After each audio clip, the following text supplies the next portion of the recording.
बिस्मिल्लाहिर्रहमानिर्रहीम। अस्सलाम वालेकुम नाज़रीन, आप यूट्यूब चैनल देख रहे हैं। मैं इमरान खान हूँ। सेनेट इलेक्शन को लेकर पाकिस्तान तहरीक इंसाफ में पड्डा पड़ गया है। हैरत की बात यह है कि तहरीक इंसाफ और तहरीक इंसाफ की जानी दुश्मन जमातें, जिन्होंने मिलकर एस्टेब्लिशमेंट के साथ इमरान खान साहब की हुकूमत को पहले ख़त्म किया, उसके बाद इमरान खान साहब के ऊपर बदतरीन मुकदमात बनाए, फिर इमरान खान साहब, उनकी अहलिया और उनके ख़ानदान के दीगर लोगों को जेलों में रखा, इमरान खान साहब की ज़िंदगी को मुश्किल बना दिया।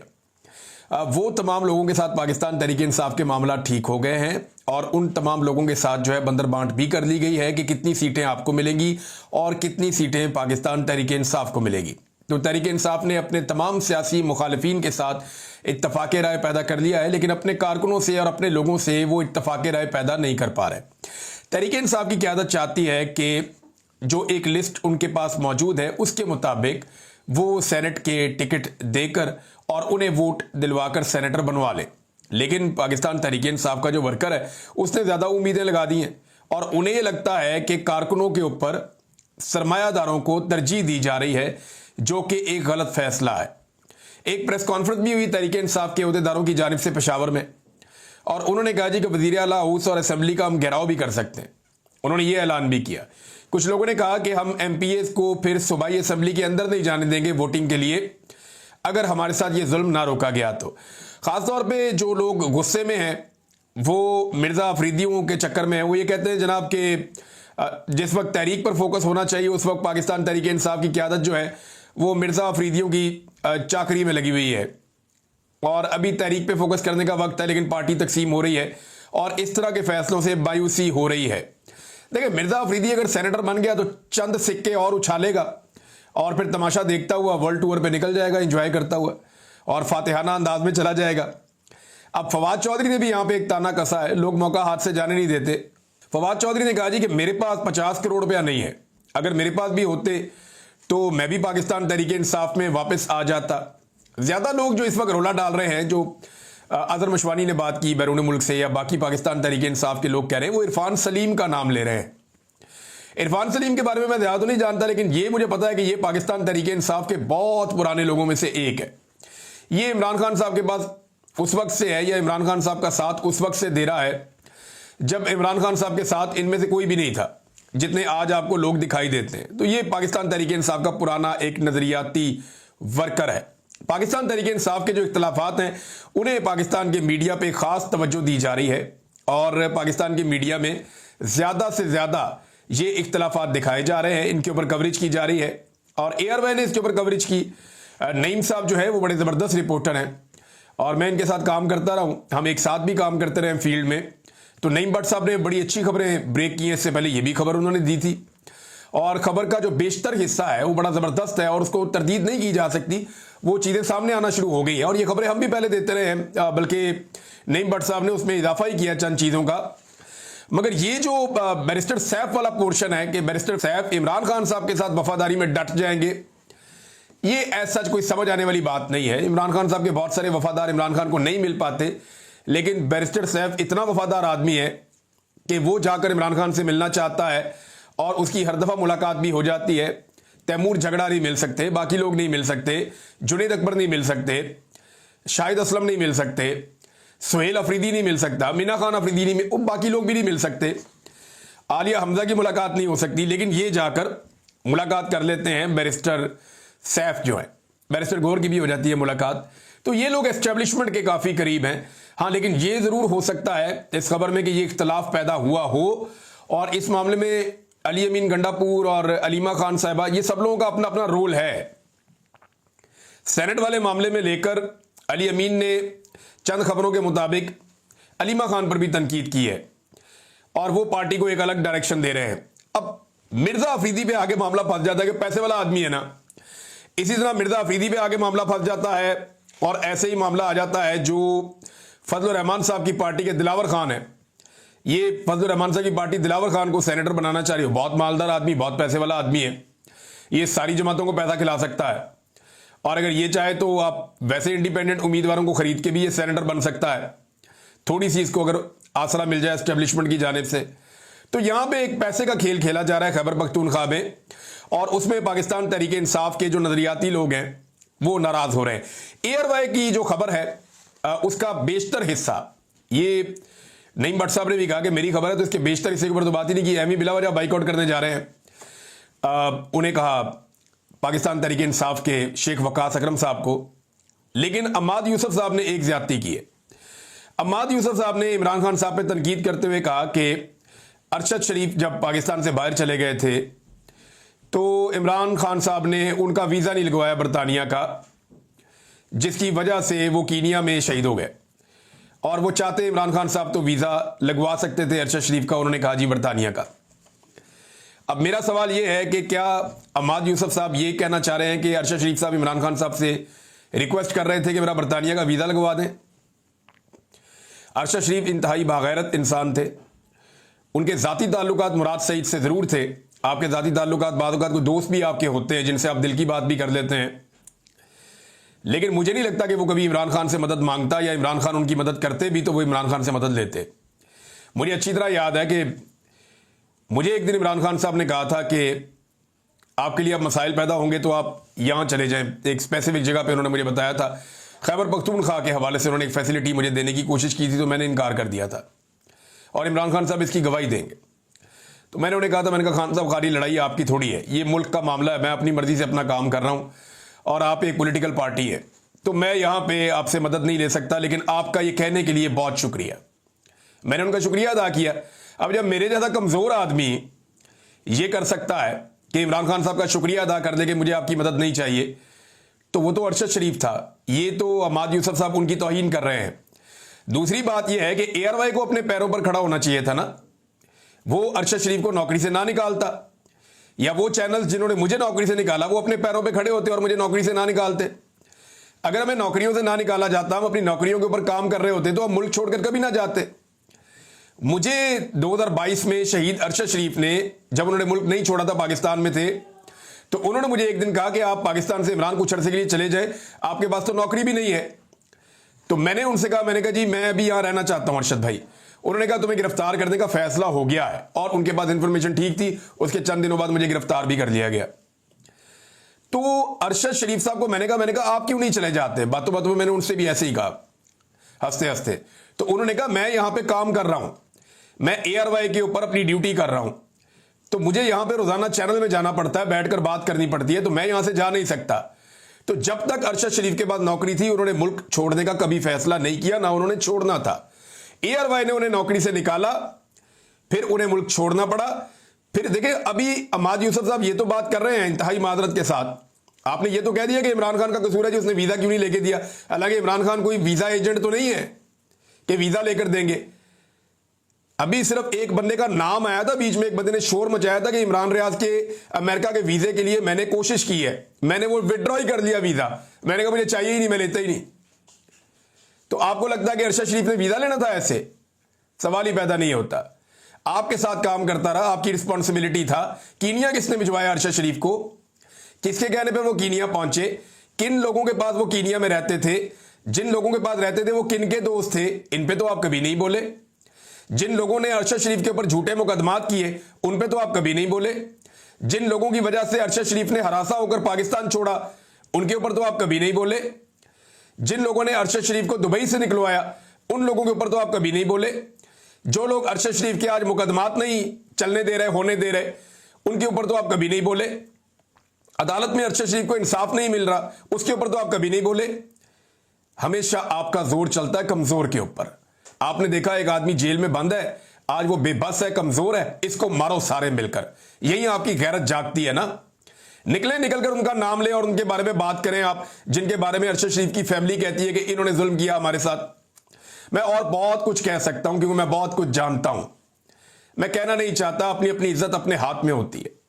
लिहाजा झूठा पहलवान बनने से अच्छा है आप खामोश रहें।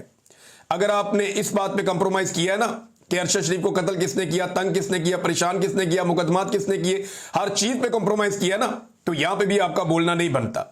और आप एक पॉलिटिकल पार्टी के लीडर को कह रहे हैं जो जेल में बंद है, जिसकी उस वक्त हुकूमत भी नहीं थी, कि ये वीजे क्यों नहीं लेकर दे रहा था अरशद शरीफ को। ये आपने शहीद अरशद शरीफ की भी तौहीन की है और आपने सहाफत की भी तौहीन की है। हद होती है। वैसे मुझे तो हैरत हो रही है। नाज़रीन, मारंग बलोच साहिबा के मामले पर आ जाए। पाकिस्तान में जुल्म तो खत्म ही नहीं हो रहा। मारंग बलोच साहिबा को दोबारा 15 रोजा रिमांड पर भिजवा दिया जज ने। जब इन्हें अदालत में पेश किया गया तो आज लोग भी गए थे और मारंग बलोच की मुस्कुराहट पूरी रियासत को बता रही थी कि वो रियासती जबर और ताकत के सामने झुकी नहीं है, वो कमजोर नहीं पड़ी।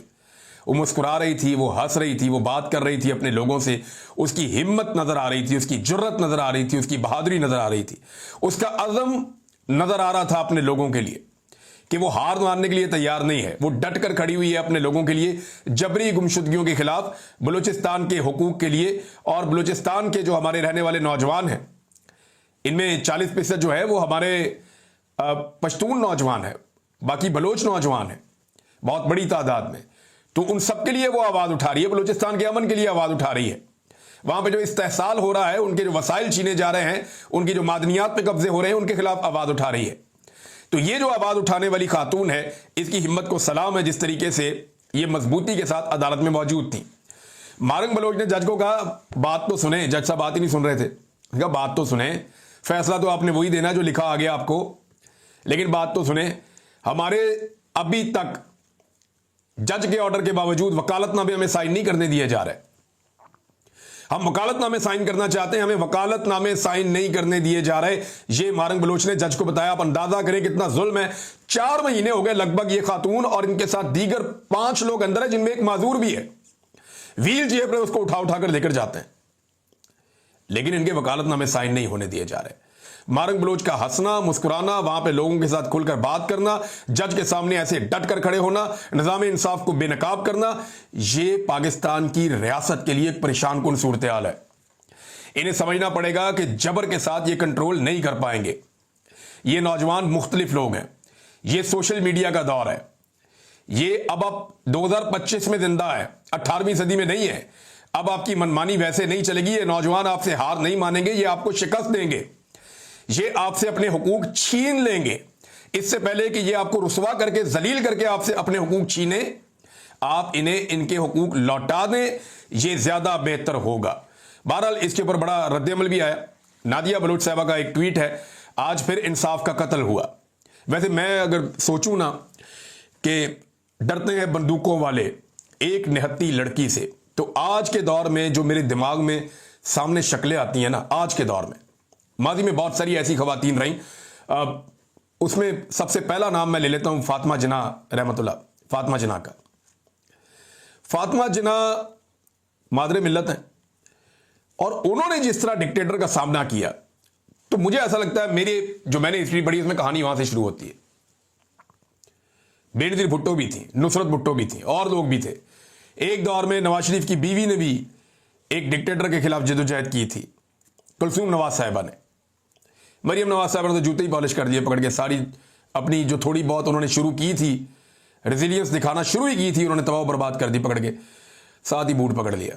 बहुत ही स्टेमिना ही नहीं था बिल्कुल इनका। तो आज के दौर में अगर मैं देखता हूं ना, तो मेरे दिमाग में कौन आता है? मारंग बलोच, यास्मीन राशिद, शीरी मजारी की साहबजादी ईमान मजारी। मेरे दिमाग में आता है फौरी तौर पे इवन आसमा जहांगीर साहब अब दुनिया में नहीं है, उनकी बेटी भी ह्यूमन राइट्स के लिए आवाज उठाती हैं। लेकिन जो सनम जावेद खान ने कर दिया, जो आलिया हमजा ने कर दिया, जो इवन इमरान खान की बहनों ने, बुशरा बीबी ने जो कर दिया, जो रेजिलियंस दिखाई, तो वो जो एक शेर है ना कि डरते हैं बंदूकों वाले एक निहत्ती लड़की से, इन खवातीन ने साबित किया कि इस तरह के इशार इनके बारे में लिखे जाते हैं। और खवातीन याद रखिएगा, अगर कोई तब्दीली आती है ना मुआशरे में और बड़े पैमाने पर आती है, तो खवातीन का उसमें बड़ा कलीदी रोल होता है। और आज खवातीन इस फस्तायत और इस जबर के सामने डट कर खड़ी हैं, डट कर खड़ी हैं और बड़ी मजबूती के साथ खड़ी हैं। और इन खवातीन की वजह से बहुत सारे मर्द हजरात भी खड़े हैं कि अगर खवातीन खड़ी हो सकती हैं तो हम भी खड़े हो जाएंगे। नाज़रीन, मौलाना फजलुर रहमान साहब ने एक बड़ी अजीबोगरीब हरकत की है और ये उन्हें करनी थी। इसके पीछे उन्हें क्या हासिल होगा ये मैं आपको बता देता हूं, लेकिन पहले आप ये देख लें कि मौजूदा फौजी क़यादत के हवाले से उन्होंने कहा कि उसे इस बात का एहसास हो गया है कि फाटा का इंतजाम गलत था। अब एक सूरत यह हो सकती है कि गिलगित बल्तिस्तान की तरह फाटा का अपना वजीर आला हो जो वफाक के ज़ेरे इंतजाम हो।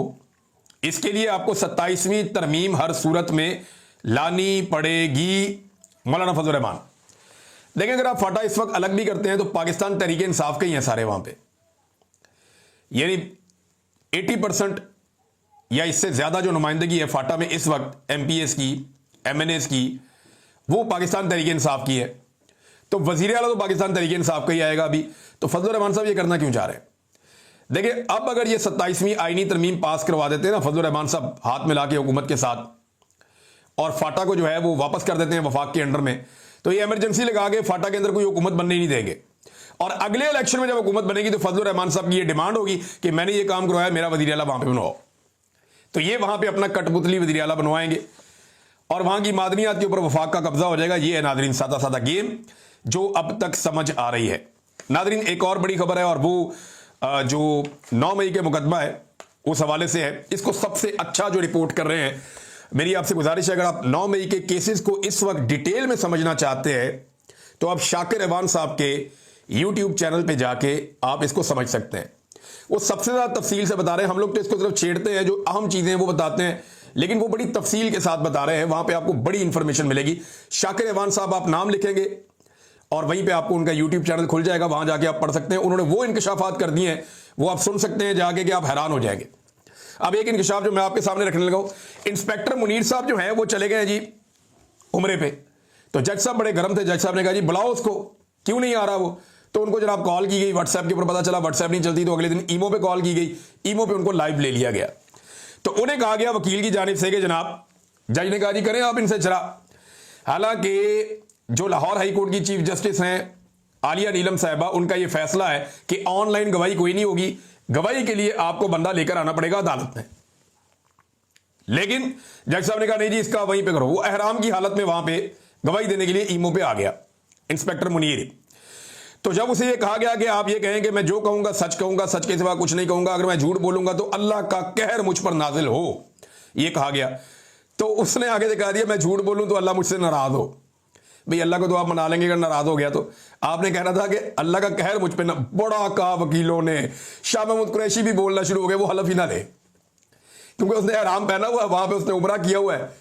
तो उसको वो कह रहे हैं सारी अदालत के अंदर के लो हलफ, अजीबोगरीब सूरत हाल पैदा होगी। और पुलिस वाला डरे, वो कहता जी मैं नहीं लेता ये वाला हलफ। तुम ये कहो कि मुझ पर खुदा का कहर नाजिल हो, अल्लाह का कहर नाजिल हो, तो इस पर उन्होंने कहा जी मुझ पर क्यों हो?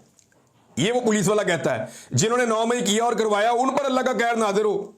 अब उस बेचारे को अब फतवे दिलवाए जाएंगे, वो बेचारा वो दौड़ गया, उसने कहा जी मैं नहीं करता ऐसे। अब पीटीआई ने कहा जी इसको आप फिजिकली यहां बुलवाएं, ये उम्रा कर ले उसके बाद बुलवाएं। लेकिन जज को बहुत जल्दी है, वो कह रहे जी फटाफट न बैठो, और वो ऑनलाइन ही गवाही लेते जा रहे हैं, इसकी वापसी का इंतजार भी नहीं कर रहे। तो आप अंदाजा करें कि गवाह गवाहियां नहीं दे पा रहे, गवाह हलफ नहीं ले पा रहे, गवाह जो है वो साबित ही नहीं कर पा रहे। वो वहां पे मौजूद है। तफ्तीशी से पूछा जज साहब ने, या वो जो वहां पे वकला थे जो जिरा कर रहे थे, उन्होंने पूछा कि ये जो हसाम और ये मुनीर खालिद, ये जो आपके स्टार गवाह है, जो आपके बड़े तगड़े गवाह हैं, जिनको आप कहते हैं जनाब ये हमारे गवाह हैं, इनकी बुनियाद पे हमने मुकदमा बनाया। एक टेबल के नीचे छुपा हुआ था, इमरान खान के कमरे में बैठा हुआ था, दूसरा ये कर रहा था। तो इन्होंने 9 मई की पूरी साजिश को खुद सुना और देखा है, लिहाजा ये हमारे गवाह हैं। उनमें से एक गवाह का तो पता चला जनाब छुट्टी पे, दूसरा हरफ ही नहीं ले रहा, और वो उस दिन छुट्टी पे था। और एसएचओ ने लिखा था कि ये आदि मुजरिम बन गया, ये रोजाना छुट्टी पे जाता है, ये बहुत तंग करता है, इसको एसपी के सामने पेश करो। और पता चला जी उसी तारीख में उसको डाल दिया कि ये वहां जाके सुन रहा था और गवाह बन रहा था। अब देखें, जो सवालात पूछे गए उनसे ये पूछे गए कि 9 मई की साजिश इन्होंने सुनी है ना, ये आपके स्टार गवाह हैं, क्या आप जमान पार्क गए हैं? तफ्तीशी से पूछा, उसने कहा जी मैं नहीं गया। उन्होंने कहा जो स्टार गवाहान हैं इनको लेकर आप वहां तक गए जहां पे बैठ के इन्होंने साजिश सुनी थी या साजिश हुई थी? तफ्तीशी कहता जी नहीं। उन्होंने कहा ये साबित कर सकते हैं आपके ये दोनों बंदे वहां पे उस दिन मौजूद थे साजिश सुनने के लिए? तफ्तीशी कहता है जी ये वहां थे। नहीं, साबित कर सकते हैं? उसने कहा जी नहीं।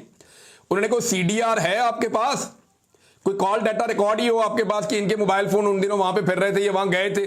उन्होंने कहा जी नहीं। उन्होंने कहा सेफ सिटी का कोई रिकॉर्ड किसी कैमरे में निकल आए जिसमें आप ये साबित कर देंगे जनाब ये दो आपके स्टार गवाह जो आपके हैं ये वहां पे उस वक्त मौजूद थे? उन्होंने कहा जी नहीं, कोई एक रिकॉर्ड ये फराहम नहीं कर सके जिसमें साबित करें कि ये जो गवाह थे ये उस दिन जमान पार्क गए हुए थे और वहां पे खुफिया तौर पे सुन रहे थे। अब वहां पे जो लोग मौजूद थे जरा उनकी बात सुने आप। ये जमशेद इकबाल चीमा साहब और उनकी एहलिया, इन्होंने भी बड़ी बेचारों कुर्बानी दी, बड़ी मार खाई, इनको बहुत परेशान किया।